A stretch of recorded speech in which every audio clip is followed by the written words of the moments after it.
नमस्कार, फाइटर समाचार में आपका स्वागत है। पेश आज 17 अगस्त बुधवार शाम 4 बजे राजस्थान की खास खबरें। राजस्थान में 2 साल बाद 26 अगस्त को छात्र संघ चुनाव के लिए वोटिंग होगी, जबकि 27 अगस्त को काउंटिंग के साथ ही नवनिर्वाचित पदाधिकारियों को शपथ दिलवाई जाएगी। वहीं आज चुनाव से 10 दिन पहले आचार संहिता लागू हो गई है। यूनिवर्सिटी कैंपस में पोस्टर, बैनर, होर्डिंग के साथ ही बड़ी रैलियों पर रोक लग गई है। वहीं चुनावी खर्च की सीमा 5,000 रुपये निर्धारित की गई है। ऐसे में अगर किसी छात्र नेता ने चुनावी खर्च निर्धारित सीमा से ज्यादा किया तो उसे बैन करने के साथ उनके चुनाव लड़ने पर रोक लग सकती है। डीएसडब्ल्यू की टीम की ओर से लिंग 2 कमेटी की सिफारिशों की पालना के लिए विशेष टीम का गठन किया है, जो नियमों का उल्लंघन करने वाले छात्र नेताओं के खिलाफ सख्त कार्रवाई भी करेगी। उदयपुर जिले के गुगुंदा इलाके में नदी में डूबने से 2 बालकों की मौत हो गई। दोनों रिश्ते में चचेरे भाई थे। शाम को दोनों खेलने जा रहे थे, तभी नदी किनारे पांव फिसलने से हादसा हुआ। एक के गिरने के बाद दूसरा भाई भी बचाने उतरा था, वो भी हादसे का शिकार हो गया। मामला गुगुंदा क्षेत्र के कठार गांव का है। जानकारी के अनुसार मोजावत निवासी 13 वर्षीय जयवीर और 12 वर्षीय दक्ष कठार में पहाड़ियों के समीप बनी पुरानी हवेली पर खेलने जा रहे थे। इसी दौरान जाते नदी किनारे पांव स्लिप होने से एक भाई अंदर गिर गया। दक्ष को बचाने के लिए जयवीर भी उतरा तो दोनों ज्यादा गहराई होने से डूब गए। मृतक दक्ष 4वीं तथा जयवीर 5वीं क्लास में पढ़ता था। दोनों के परिजनों का रो रो कर बुरा हाल है। जयपुर के दूदू कस्बे में 3 दोस्तों के साथ बर्थडे सेलिब्रेट करने निकले युवक की मौत हो गई। युवक दोस्तों के साथ नया सागर बांध में नहाने के लिए उतरा और डूब गया। युवक के डूबने के पहले का वीडियो सामने आया है, जिसमें वह दोस्तों के साथ मस्ती करते दिख रहा है। घटना 15 अगस्त की है। बगरू जयपुर के रहने वाले 18 वर्षीय जान मोहम्मद का 15 अगस्त को बर्थडे था। वह 2 दोस्तों सदीक और आकिब के साथ दोपहर 2 बजे बाइक से मौजमाबाद पहुंचे। यहाँ अक्खेपुरा सड़क मार्ग पर नया सागर बांध में नहाने के लिए उतर गए। तीनों दोस्त पानी में मस्ती कर रहे थे। इसी दौरान जान मोहम्मद मस्ती करते हुए गहरे पानी में चला गया और डूबने से उसकी मौत हो गई। मौजमाबाद थाना अधिकारी रामरूप मीना ने बताया कि परिजनों ने शव का पोस्टमार्टम नहीं करवाने की लिखित सहमति दी थी। इसके बाद शव परिजनों को सौंप दिया गया। कर्नाटक में एक ही परिवार के 4 लोगों समेत 5 लोगों की सड़क हादसे में मौत हो गई। घटना मुंबई हैदराबाद हाईवे के बिदार इलाके की है। बताया जा रहा है कि परिवार कलबुर्गी स्थित दत्ताश्रय मंदिर में दर्शन करके वापस लौट रहा था, तभी रास्ते में उनकी कार सामने से आ रहे तेज रफ्तार ट्रक से जा टकराई। एक न्यूज एजेंसी के मुताबिक हादसे में 5 लोगों की मौके पर ही मौत हो गई। सूचना मिलते ही पुलिस मौके पर पहुंची और शवों को कार से निकालकर पोस्टमार्टम के लिए हैदराबाद भिजवा दिया गया।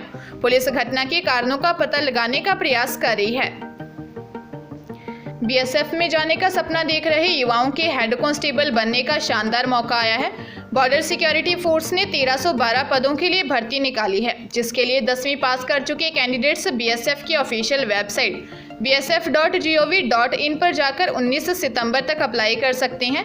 कैंडिडेट के selection written test, physical test के आधार पर होगा। बीएसएफ में 1312 पदों पर सिलेक्ट हो जाने के बाद कैंडिडेट्स को 7वें वेतनमान 25,500 से 81,100 रुपये लेवल 4 के आधार पर सैलरी मिलेगी। इसके तहत इन हैंड सैलरी 45,800 रुपये मिलेगी। कैंडिडेट्स का selection written test, physical test, medical test, document verification के बाद मेरिट के आधार पर किया जाएगा। करौली जिले के नदौती की 3 साल की बालिका की गुड्डाचंद्र जी के निजी चिकित्सालय में उपचार के दौरान मृत्यु हो गई।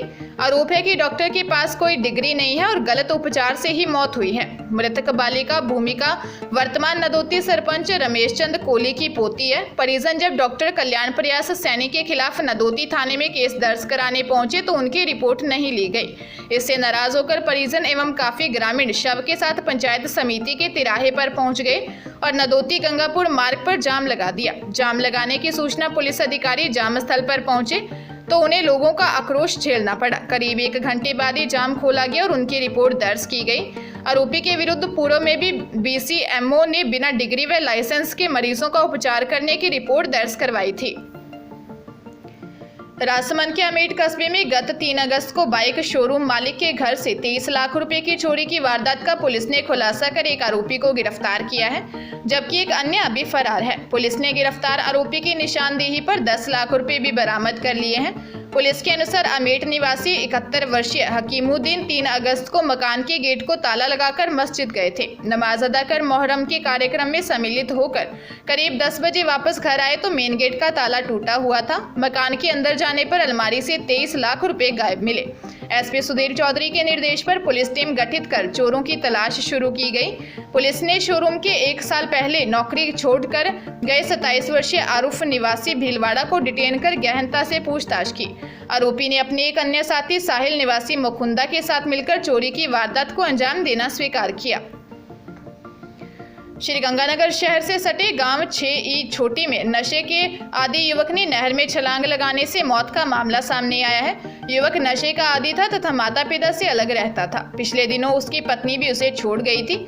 युवक के परेशान होने के कारण कालूवाला के पास नहर में छलांग लगा दी। उसने नहर में कूदने से पहले इसकी जानकारी अपने गांव के लोगों को दी। जब ग्रामीणों को इसकी सूचना मिली तो वे उसे बचाने के लिए नहर पर पहुंच गए, लेकिन गांव के लोगों को देखते ही युवक नहर में कूद गया। ग्रामीणों ने उसे बचाने की कोशिश की, लेकिन युवक पानी में बहता चला गया। देर रात उसका शव नहर में मिल गया। चुनावर थाना पुलिस ने बताया कि गांव 6ई छोटी के 32 वर्षीय अशोक कुमार उर्फ विक्की ने नहर में कूदकर आत्महत्या कर ली। पुलिस मामले की जांच कर रही है। जयपुर में पड़ोसी युवक से महिला से रेप का मामला सामने आया है। काम के बहाने अपने कमरे पर बुलाकर पड़ोसी ने चेहरे पर स्प्रे कर महिला को बेहोश कर दिया। बेहोशी की हालत में उसके साथ रेप किया। कानोता थाने में पीड़िता ने आरोपी पड़ोसी के खिलाफ रिपोर्ट दर्ज करवाई है। मामले की जांच एसएचओ कानोता अरुण पूनिया कर रहे हैं। पुलिस ने बताया कि कानोता निवासी 35 साल की महिला ने बताया कि उसके पड़ोस में लालाराम किराए पर रहता है। पड़ोसी होने के कारण उससे बातचीत होती है। करीब 6 महीने पहले आरोपी लालाराम ने काम के बहाने अपने कमरे पर बुलाया। आरोप है कि कमरे में जाने पर आरोपी ने उसके चेहरे पर कुछ स्प्रे किया, जिसके बाद वह बेहोश हो गई। फिर आरोपी लालाराम ने उसके साथ रेप किया। पीड़िता की शिकायत पर पुलिस ने रिपोर्ट दर्ज कर जांच शुरू कर दी है।